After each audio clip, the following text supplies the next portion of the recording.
사랑이 많으신 하나님 아버지 감사합니다. 오늘도 하나님의 말씀을 전할 수 있게 하시고 부족한 종의 입술을 통하여 하나님의 뜻을 깨달을 수 있게 하시니 감사드립니다. 하나님 무엇보다도 하나님의 뜻을 깨달을수록 하나님의 뜻대로 살아가기 위하여 다짐할 수 있게 도와주시고 겸손한 모습으로 이 땅을 살아가게 하여 주시옵소서. 감사드리며 예수 그리스도 이름으로 기도합니다. 아멘. 네, 여러분 사순절 잘 지내고 계시죠? 네, 은혜 가운데 말씀과 함께 예수님의 고난에 동참할 수 있었으면 좋겠습니다. 사실 제가 지난주 강의 때 이게 재밌는 아재 개그가 하나 생각났는데 못하고 지나간 게 아쉬워서 오늘 한번 해보도록 할게요. 음악이 도레미파솔라시 도레미파솔라시도 여기서 레 음에서 음이탈 날 것 같은 이런 상황을 세 글자로 하면 뭘까요? 네, 정답은 레위기입니다. 레에서 음이탈 날 위기가 있어요. 네, 여러분 아무리 삶이 지치고 힘들더라도 이렇게 한번 소소하게 웃음을 주고 싶은 저의 마음 어쩌면 하나님의 마음일지도 모르겠습니다. 여러분 사순절을 지내고 있지만 또 우리가 하나님과 더불어 함께 행복한 그 삶도 포기하지 않았으면 좋겠습니다. 그럼 바로 강의 문제 풀이 시작하도록 하겠습니다. 첫 번째 문제. 이스라엘의 인구를 계수할 때 제외된 지파는 어디인가요? 정답은 레위 지파죠. 네, 레위 지파였습니다. 레위 지파가 제외됐는데요. 민수기는 기본적으로 인구 조사를 이렇게 전제로 하는 책이죠.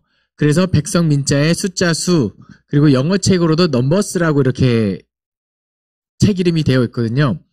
그럼 왜 이제 인구조사가 왜 중요하냐? 이제 민수기는 시내산에서 모든 언약을 다 맺고 이제 규정들을 다 정한 다음에 이제 시내산을 떠나서 약속의 땅 가나안으로 가야 되는 거예요. 그러니까 중요한 게 기본적으로 사람 수를 세는 거죠. 빠진 사람 없이 다 떠나야 하니까. 그리고 또 한 가지는 뭐냐면 이제 그 시내산을 떠나서 이들에게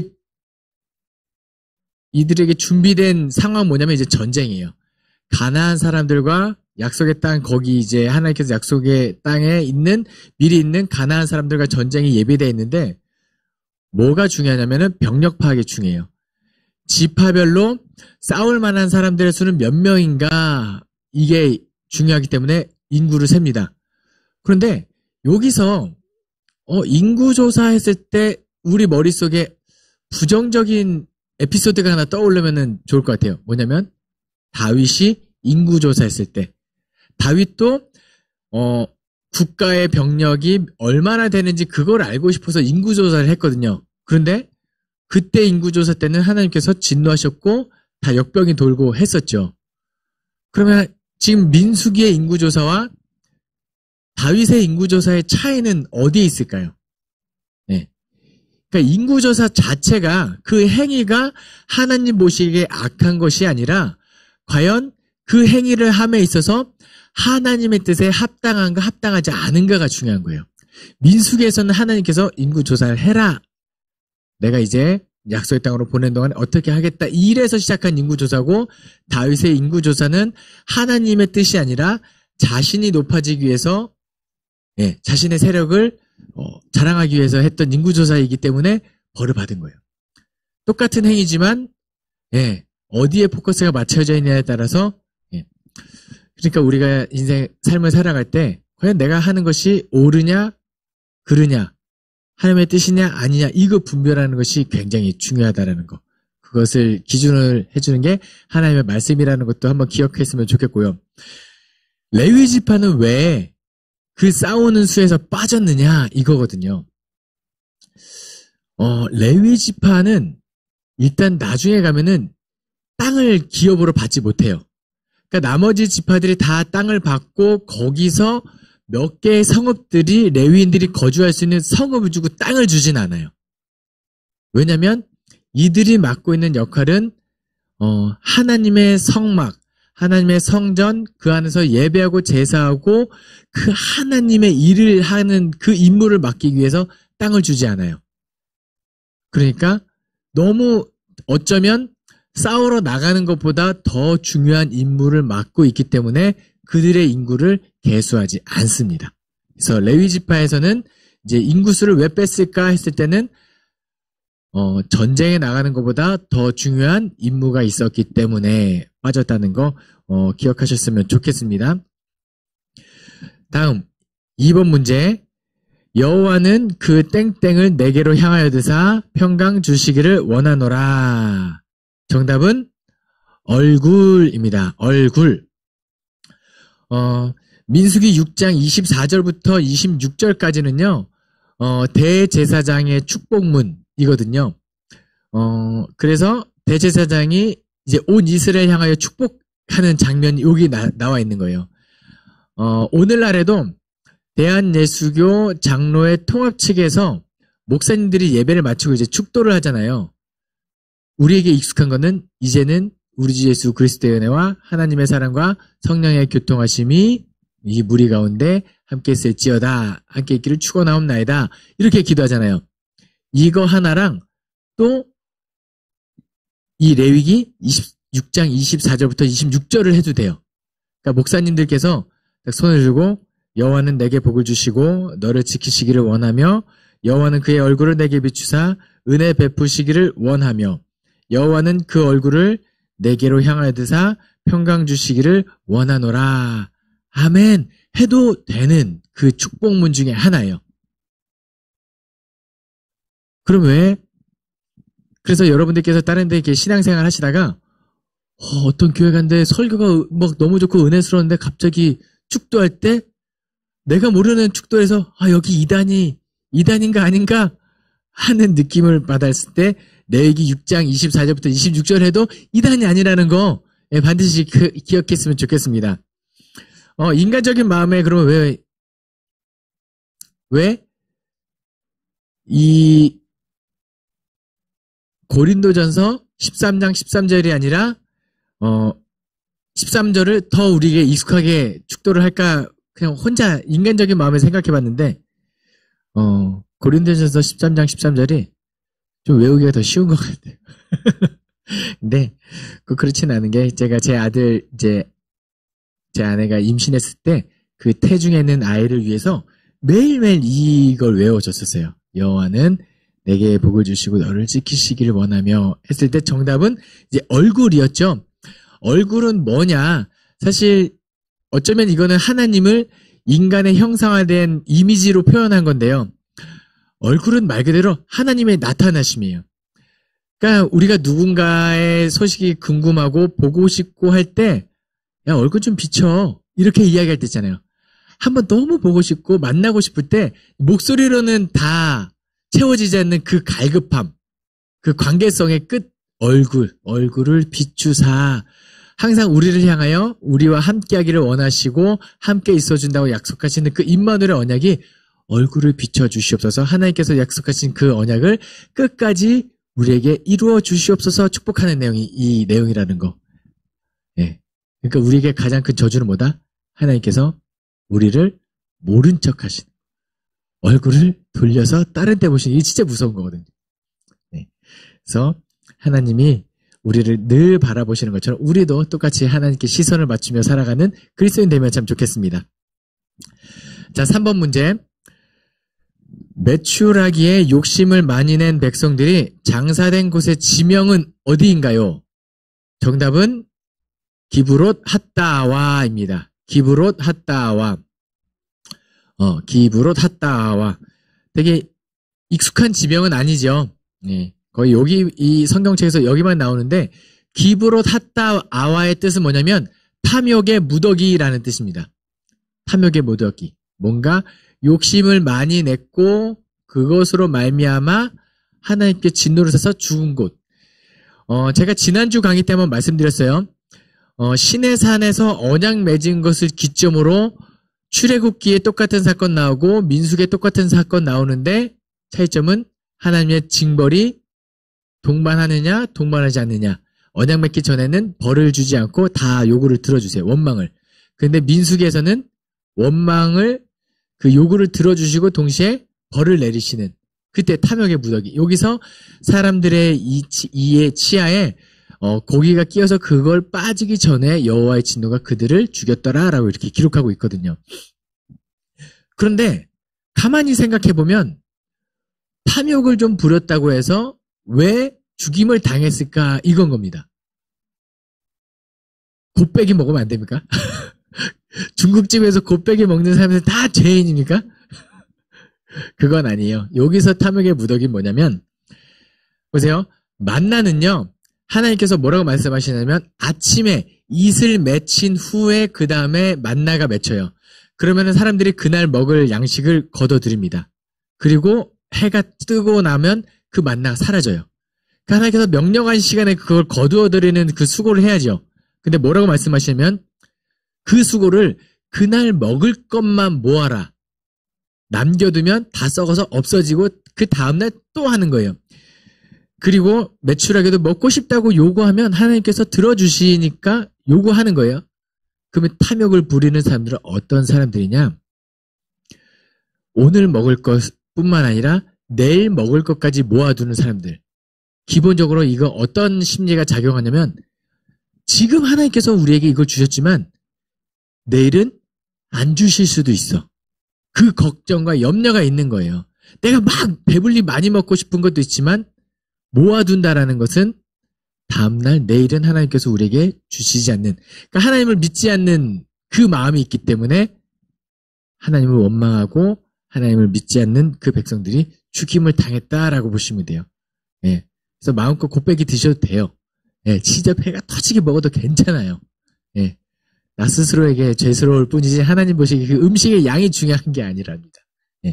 내가 하나님을 오늘 나의 문제를 해결하시는 하나님께서 내일 나의 문제도 해결해 주실 거야. 차라리 어쩌면 이 염려를 갖고 있는 것이 하나님의 큰 죄라는 거, 이 탐욕의 무더기는 그런 의미를 갖고 있다는 거 기억하시면 좋겠습니다. 자, 다음 문제. 이 사람 모세는 땡땡함이 지면의 모든 사람보다 더하더라.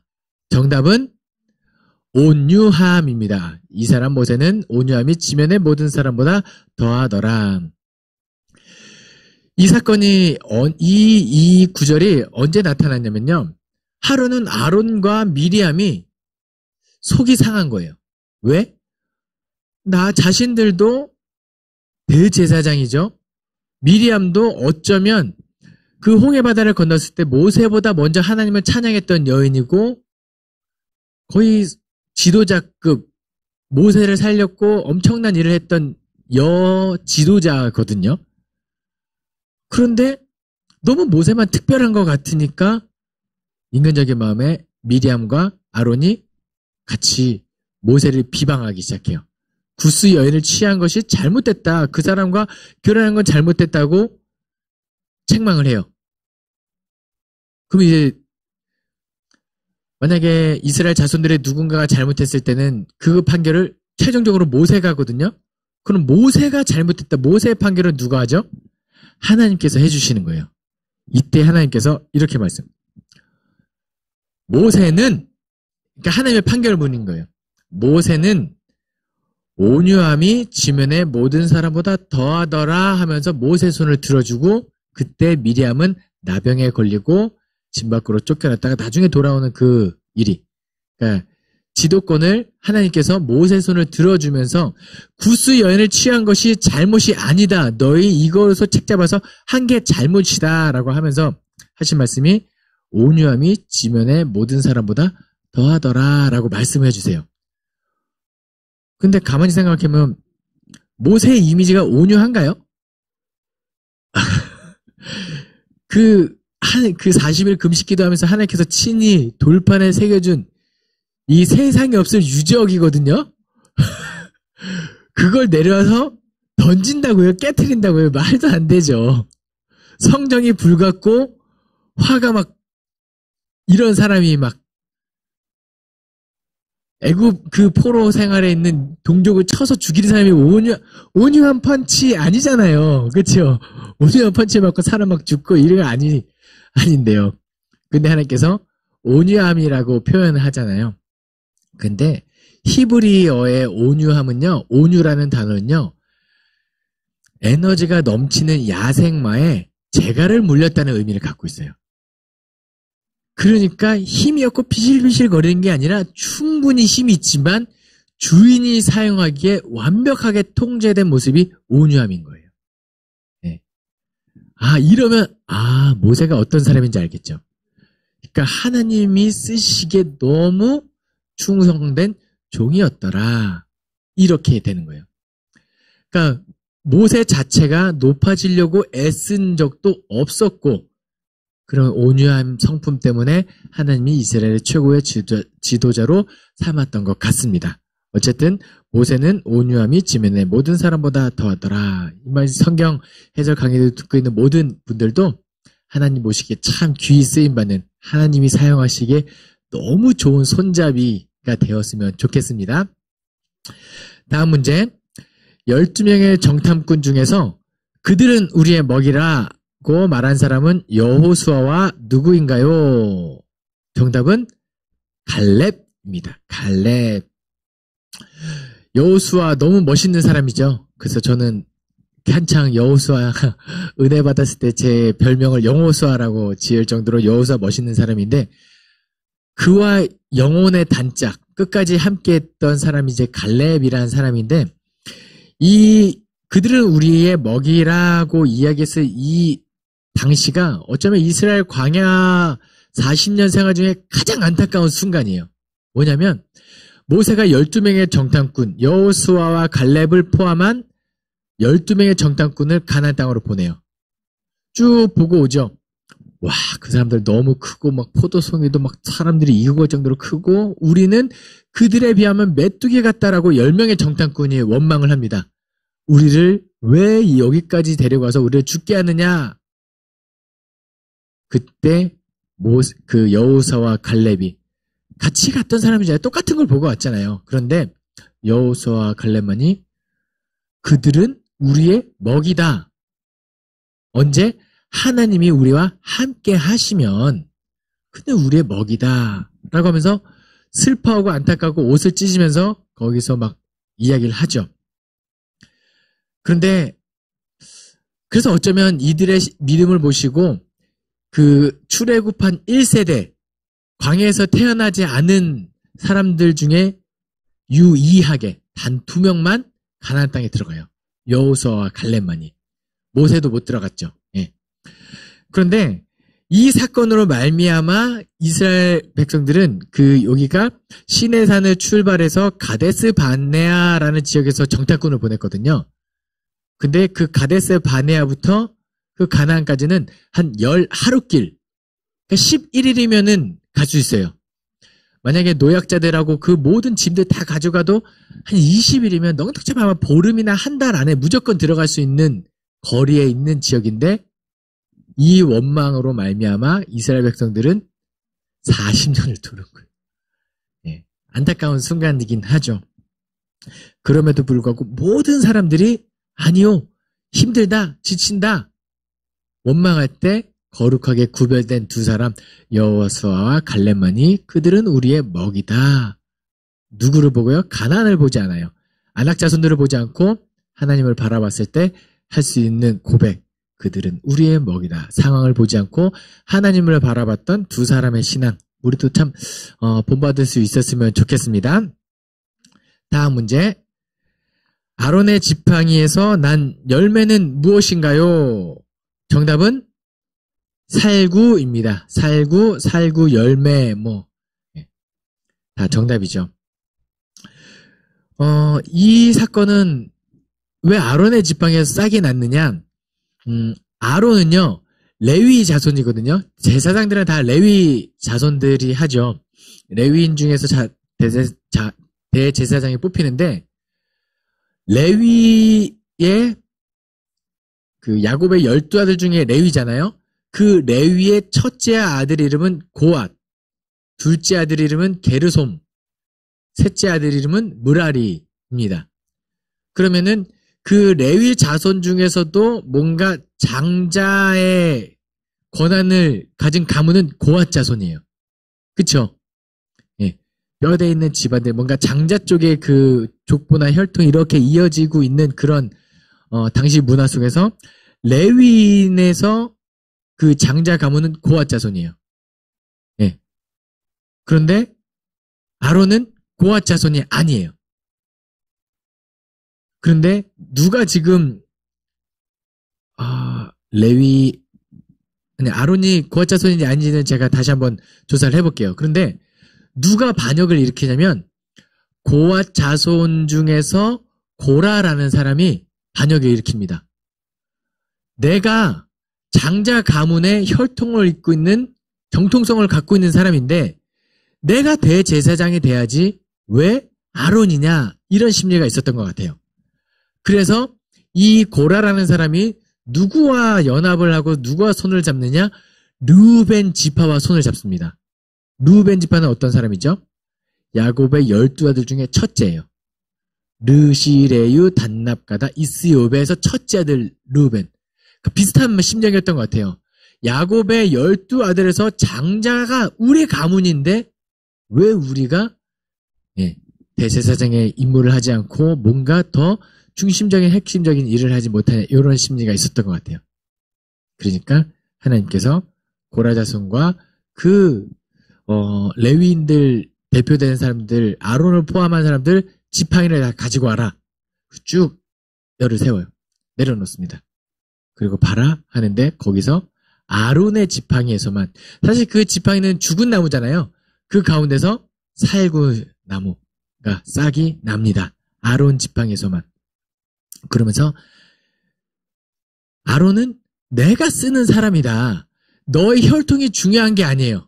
우리가 착각하면 안 되는 게 아론에게 그리고 아론의 지팡이에 능력 있는 것이 아니라 하나님이 중요한 거예요. 하나님의 사역에 지금 하나님의 권위에 이 고라 자손과 르우벤 자손들이 이제 지금 들이받은 거죠. 그래서 이 사람들 다 이제 땅이 집어삼키는 걸로 살구 열매가 맺히고 땅이 집어삼키는 걸로 이 사건이 일단락이 됐는데요. 근데 재밌는 거는 왜 하필이면 살구 열매가 열렸을까요? 왜 하필이면은 살구 열매였을까?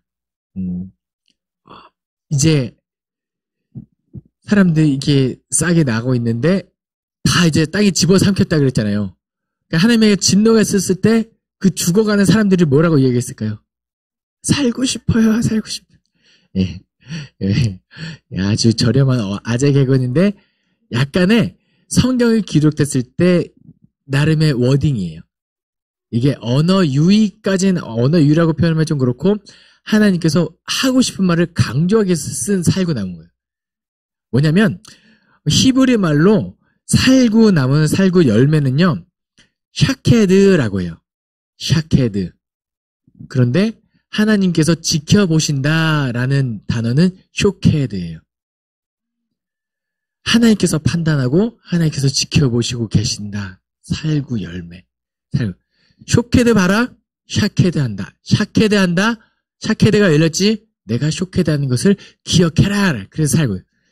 한글로 옮겼을 때는 왜 그냥 살구나무인데 뒤에 보면 나중에 예레미야 환상 때도 살구 열매, 그 살구나무가 또 여기 말고도 하나님께서 지켜보고 있음을 의미하는 살구 열매. 요것도 팁으로 하나 알고 계시면 좋겠습니다. 하나님께서 여러분 살고 싶습니까? 하나님께서 쇼케드 하고 계시다는 거 기억하면 좋겠습니다. 자, 7번 문제. 여호와께서 진노하여 불뱀을 보내어 백성들을 심판할 때 무엇으로 만든 뱀을 장대에 걸어 쳐다보는 자를 구원했나요?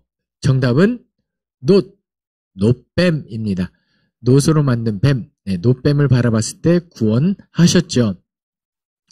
이스라엘 백성들이 또 원망하죠. 그러자 하나님께서 뱀을 풀어가지고 이제 뱀에 물려서 죽기 시작하는 거예요. 그 사람들이 모세에게 우리가 잘못했습니다. 우리를 용서하십시오. 우리를 하나님께 이야기해서 이 심판을 이 진노를 그치게 하십시오라고 했을 때 하나님께 기도해요. 그러자 하나님께서 뭐라고 이야기하시면 놋뱀을 저 장대에 걸어서 사람들이 보게 해라. 뱀에 물리면 거기를 쳐다보는 자는 살겠다. 처방이 맞습니까? 뱀에 물리면 해독제를 놔주거나 뭔가 이렇게 독을 중화시킬 수 있는 어떤 치료법이 있어야 되는데 뭐죠? 그쵸. 믿음인 거예요. 그러니까 노뱀의 능력이 있는 게 아니라 하나님께서 그걸 세우시고 내가 너희를 고쳐주겠다는 객관적인 약속의 증거로 그걸 세우시고 그 약속을 믿는 사람이 사는. 예. 다시 한번 여쭤볼게요. 노뱀의 능력이 있습니까? 노뱀을 세우라고 약속하신 하나님의 약속의 능력이 있는 겁니다.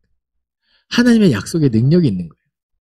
그 약속을 믿고 쳐다보는 자마다 살아나는 구원받는 그 개념인 거예요. 그런데 그 노뱀, 광야 시대 때 우리를 그 쳐다보는 자를 구원했던 그 노뱀, 그 사건이 끝나고 함부로 버려졌을까요? 또 그러진 않았을 것 같죠. 예전에 어떤 성도님께서 저에게 와서 이렇게 물어보셨어요. 목사님, 집에 옛날 성경책들이 너무 많은데 이거 어떻게 처리해야 될지 모르겠어요. 그래서 제가 아주 편하게 그거요. 그 아파트 저희 가면은 캔, 플라스틱, 종이 있는데 버리시면 돼요. 그렇죠? 예. 성경책이 능력이 있는 건가요? 성경책을 지으신 하나님의 능력이 있는 건가요? 성경책이 아니라 성경 말씀, 하나님의 뜻이 능력이 있는 건데 그럼에도 불구하고 마음의 거리낌이 좀 있죠. 예, 그것을 다른 누군가 성경책이 없는 쪽에 선교로 보내거나 이렇게 따르게 쉽게 버리지 못하는 그런 심정 충분히 이해됩니다. 그렇다고 그것을 막 우상화할 정도는 아니겠지만 이 노뱀에도 그런 심리가 있었던 것 같아요.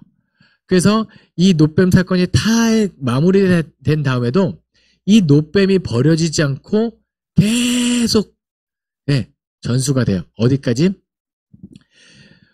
열왕기 하에 가면 히스기야 왕이라는 사람이 나옵니다. 하나님 보시기에 좀 나름 정직했던 왕인데 이 사람이 했던 되게 놀라운 사건이 뭐였냐면 이 노뱀을 그때 가서 비로소 처분합니다. 네. 성경 말씀에는 느후스단이라고요. 느후스단. 노뱀을 지칭하는 히브리 말인데 이 느후스단을 없애버려요. 왜 없앴을까요? 노뱀을 세우신 하나님을 바라봐야 되는데 그 하나님의 약속, 하나님의 의미는 다 하나님의 능력이라는 의미는 사라지고 노뱀에게만 절을 하고 노뱀을 섬기고 노뱀을 믿는 이런 모습들 하나님 보시기에 가증하고 어느 순간에 우상이 되어버린 이 노뱀을 하나님께서 히스기야 왕 통해서 처분하였던 거죠. 중요한 건 뭐다? 노뱀의 능력이 있는 것이 아니라 노뱀에 담긴 하나님의 약속, 하나님의 치유하심의 능력이 있다는 것. 그것을 믿는 것이 중요하다. 여러분들께서도 다른 것. 근데 또 그런 우리 삶 가운데 하나님보다 더 중요한 하나님의 시선을 돌리게 하는 그런 우상이 세워지지 않았으면 좋겠습니다. 자, 다음 문제. 시딤에서 창으로 음행하는 자들의 배를 꿰뚫은 사람은 누구인가요? 정답은 비느하스, 아론의 셋째 아들쯤 될 겁니다. 정답은 비느하스입니다. 이 사건은 어떻게 나오게 됐냐면 모압 왕이 이제 이스라엘 자손들이 우리를 쳐들어오면 큰일 났다 싶어서 발람이라는 선지자를 섭외해요.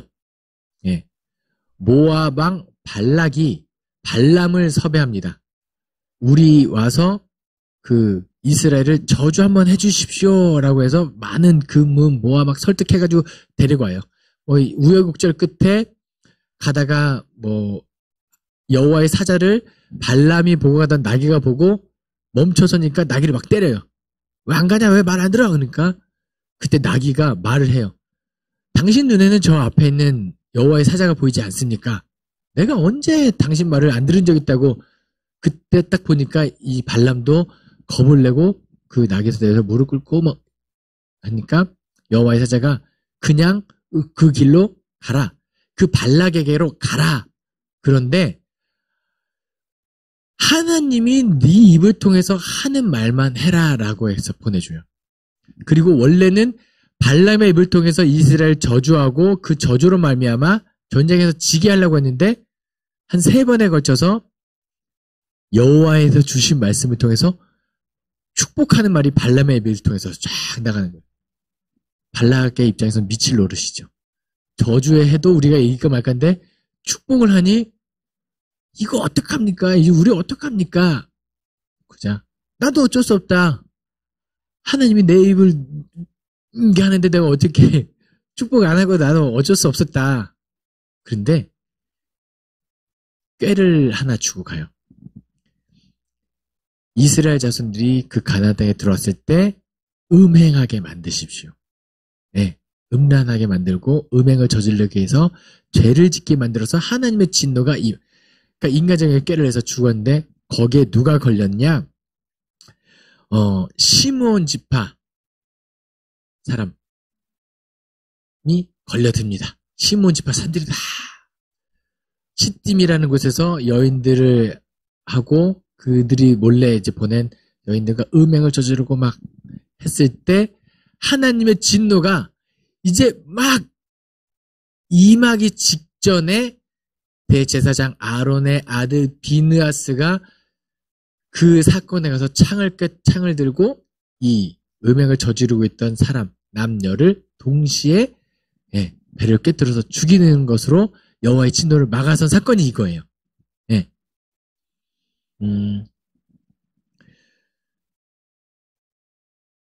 이 범죄로 말미암아 시므온 지파는 하나의 지파로서의 어쩌면 그 역할을 못하게 됐는지도 몰라요. 민수기 1장에서 인구조사를 하고요. 민수기 26장에서 인구조사를 한 번 더 하는데 시므온 지파가 인구수가 가장 적어진 지파가 돼버립니다. 1장에서 가장 적지 않았거든요. 그리고 나중에 왕정 시대가 되었을 때 유다, 이스라엘 많은 12지파가 되잖아요. 그런데 시므온 지파는 하나의 지파로서 역할을 못하니까 유다 지파에 흡수되고 있는 모습을 또 볼 수 있어요. 아마 이 시팀에서 음행으로 말미암아 그렇게 되었습니다. 그런데 한 가지 생각할 건 성경이 말하는 음행이란 무엇이냐? 남녀 관계에서 성적인 타락도 분명히 직접적으로 이야기하지만 궁극적으로 성경이 말하는 음행은 뭐냐면요. 음행은 저거잖아요. 아내 이외에 다른 남녀가 이렇게 성관계를 맺는 게 음행인 거잖아요.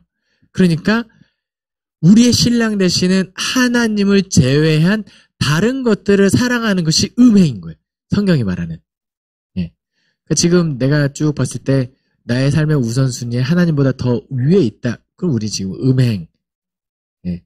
조심하세요. 자고 있는 동안에 나의 배가 성하지 않은지 오늘 밤에 주무실 때 하나님 내 배꼽이 막혀있게 하여 주십시오. 이렇게 기도하고 자야 돼. 예. 성경이 말하는 음행, 하나님보다 더 사랑하는 그 어떤 것이 우리 가운데 없었으면 좋겠습니다. 자, 9번 문제. 슬로브앗의 딸들은 어느 지파, 어느 종족인가요? 정답은 므낫세이죠. 므낫세 지파, 므낫세 종족의 딸들인 거예요. 여러분, 기업은요, 이 땅을 이 지파에게 주겠다, 이게 제비 뽑았을 때 땅을 주겠다 약속을 하잖아요. 그런데 보통 그 당시 시대 상황에서는 여인들의 위치는 어떤 위치였냐면 태어났을 때는 아버지의 휘하에서 아버지의 영향력 아래에서 보호받고 구원을 받아요. 결혼한 다음에는 남편에 의해서 구원을 받아요. 그 다음에 남편이 죽은 다음에는 아들에 의하여 생존권이 보장되던 시기였어요. 예. 아무래도 이제 전쟁도 많았고 힘도 많이 해서 그런 시대에 살고 있었어요. 그래서 기업도 보통 남자들에 의해서 물려지고 이렇게 있었죠. 예. 근데 땅은요, 하나님께서 이 남자에게 어쩌면 남자라고 이야기했지만 이 남자의 휘하에 있는 영향력, 보호 아래에 있는 그 집안에 땅을 준 거거든요. 그쵸? 이 남자만 여기서 먹고 사는 게 아니라 이 땅으로 말미암아 그 가족, 그 구성원 전체가 먹고 사는 거예요. 생존권이. 그럼 만약에 남자가 죽으면 이 땅은 누구에게 이어지죠? 그렇죠. 지금 우리의 개념에서는 이렇게 부인 뭐 이렇게 당연히 그렇게 유산이나 이런 게 넘어가야 된다고 믿지만 그 당시에는 아니었거든요. 통상적인 생각에는 다른 남성, 다른 기업물을 가까운 친척이나 이런 데 이어진다고 생각했어요. 가만히 생각해보면 하나님의 구원 약속이 남성에게만 있지 않다는 거 이거 기억하시면 좋아요. 예. 당시 모든 시대에 많은 종교 문화들이 남성적으로 남성에게 주도권이 있는데 성경은 지금 그걸 이야기하고 있지 않다라는 거예요. 여성에게도 이 약속의 땅을 이어받을 수 있는 게 있다는 거예요. 물론 이제 성경을 기록한 사람들이나 이런 문화권은 남성성을 이야기하고 있지만 기본적으로는 우리가 남녀가 합쳐서 우리가 되는 그 개념이 여기 있다. 슬로보아스의 딸들이 적극적으로 나아가요. 우리 아버지에게는 아들이 없다. 그럼 이 땅 누가 갖냐? 우리가 갖는 것이 당연하지 않습니까? 라고 나아가는. 실제로 근데 쉽진 않았을 거예요. 여인의 입장에서 지도자를 찾아가서 만나는 것도 쉽지 않고 말하는 것도 쉽지 않은데 그 뭘 의미하냐면은 하나님께서 약속으로 주신 땅을 얻는데 언약을 성취하는 데 있어서 이 슬로보아스의 딸들이 가지고 있던 적극성. 예. 여기서 뭘 또 깨달을 수 있냐면 하나님의 약속이 거저 주신 거지만 아무것도 하지 않는 사람에게 성취되지 않는다. 예. 하나님이 구원하시겠지 하고 감나무 밑에서 입 벌리고 있는 신앙이 아니라는 거예요. 성경에 말하고 있는 그 약속을 성취하기 위해서 적극적으로 나아가고 이런 모습을 지금 여인들에게도 약속이 성취되고 약속이 이어지고 여인들에게도 하나님의 구원 계획은 여전하다. 그리고 그것을 적극적으로 나아가는 사람들. 아마 이 슬로보아스의 딸들 이후에 성경이 기록되어 있지 않지만 많은 여성들이 기업물을 땅들을 가져갔을 거다. 저는 그렇게 생각합니다. 아무튼 슬로보아스의 딸들은 어느 지파인가요? 므낫세 지파였다. 그리고 이 여성들에게도 기업이 이어지고 있는 이런 모습들 한번 이야기하고 싶어서 문제를 내봤습니다. 마지막 10번 문제. 모세가 요당 저쪽 모압 땅에서 이 율법을 설명하기 시작하였더라. 신명기 1장 문제죠. 정답은 모압 땅입니다. 모세가 요단 저쪽 모압 땅에서 이 율법을 설명하기 시작했더라. 이스라엘 자손들이 그 가데스 바네아에서 원망하고 40년 동안 삥삥 돌다가 전쟁하고 쭉 모세가 이끌고 어디로 도착하느냐? 요단강을 기점으로 서쪽이 가나안 약속의 땅이라고 한다면 요단강 동편은 모압 암몬 자손이 있던 땅. 이스라엘의 2개 반 지파, 2개의 반 지파가 기업으로 얻은 땅이거든요. 모압 암몬 지역.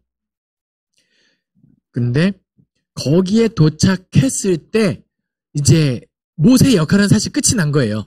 여기까지 인도하는 게 모세의 역할이에요. 그 하나님께서 명령하신 대로 이행 안 하고 했다가 돌에게 명령해서 물을 냈어야 되는데 그 성정을 못 이겨서 땅을 이렇게 돌을 땅땅 쳤다가 하나님의 또 진노라서 너는 가나안 땅에 못 들어갈 거야. 결국에서 모압 여기까지가 모세의 역할입니다. 그럼 이제 모세가 할 수 있는 일은 뭐죠? 너희가 이제 가나안 땅으로 들어가면 어떻게 살아라. 이거를 해야 되는 거죠. 가나안 땅으로 들어가면 하나님의 명령대로 광야에서 함께했던 하나님을 기억하고 이 하나님 주신 율법대로 지키고 잘 살아라. 이것을 설교하는 내용이 신명기입니다. 신명기는 새로운 신자를 쓰지 않고요. 거듭 신자를 써요. 거듭 명령한 게 신명기예요. 그동안 했던 얼마나 하고 싶었던 말들이 많을까요? 이제 우리 정말.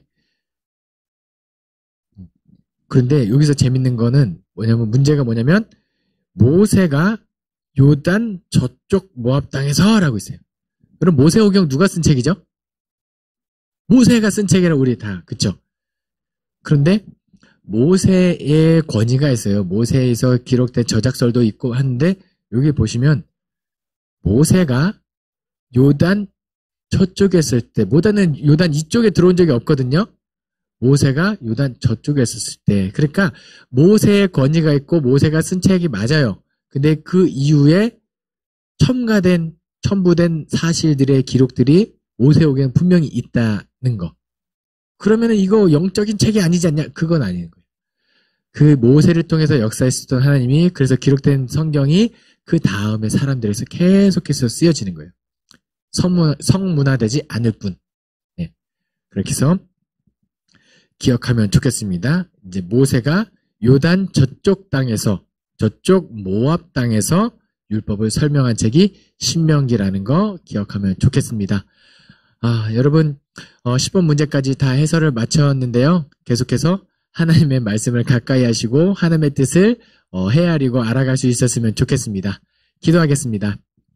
사랑이 많으신 하나님 아버지 감사합니다. 오늘도 부족한 종의 입술을 통하여 하나님의 말씀을 해설할 수 있게 하심에 감사드립니다. 이 말씀을 통하여 하나님의 뜻을 깨달을 수 있게 도와주시고 삶의 자리에서 하나님의 뜻대로 살아갈 수 있게 하여 주시옵소서. 감사드리며 예수 그리스도의 이름으로 기도합니다. 아멘.